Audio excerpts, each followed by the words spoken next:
I wanted to tell you in English because I prefer to introduce my mother language, Farsi, and it's a powerful language of it.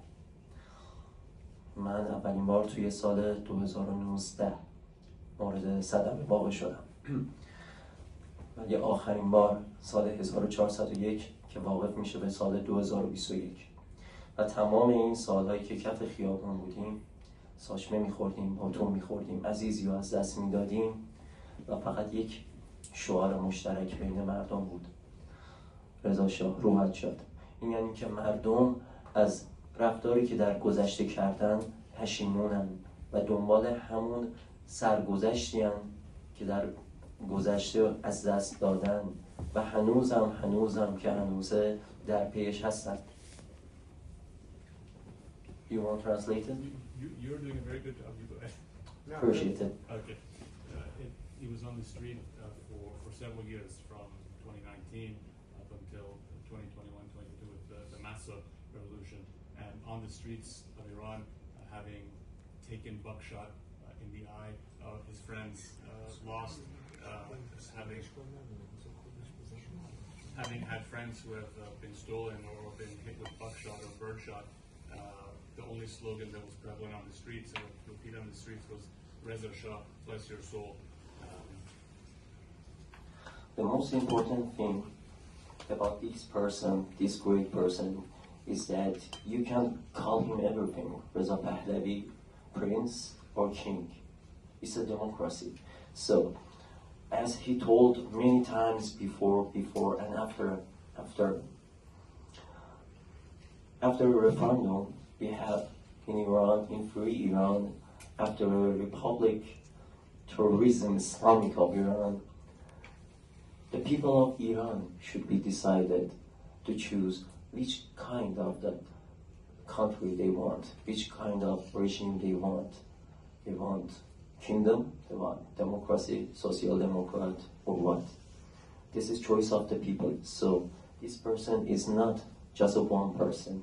This person is the people. Appreciate it.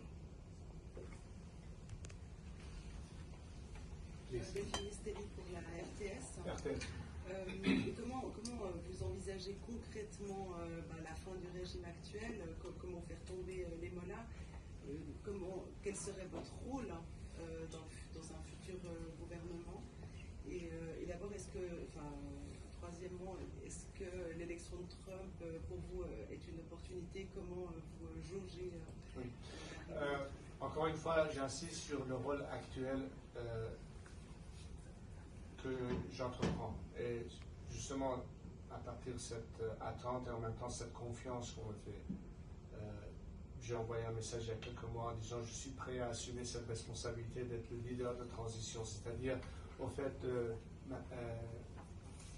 voir est-ce que ce processus arrive à sa bonne fin, c'est-à-dire justement, encore une fois, arrivant au moment où finalement le peuple pourra décider sur la base d'un projet constitutionnel qui leur sera présenté, quelle sera la forme finale qu'elle va prendre, et cela sera décidé dans un référendum final et un vote direct de la population qui démontrera quelle est la volonté de la majorité.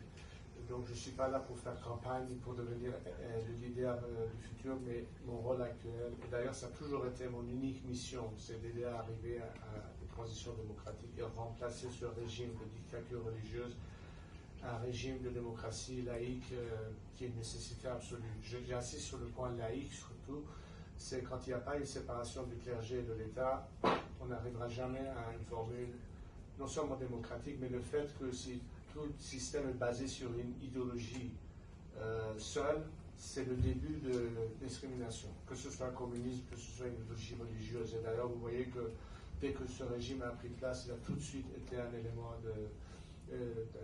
d'antagonisme et de discrimination, que ce soit sexuelle, dans le cas des femmes, que ce soit au niveau de la communauté LGBT, que ce soit vis-à-vis d'autres religions, que ce soit une question ethnique, enfin bref, ça a toujours été ça. Donc on revient sur comment est-ce qu'on peut, aujourd'hui surtout, avoir une convergence. Ça fait partie de cette défection dont je parlais tout à l'heure.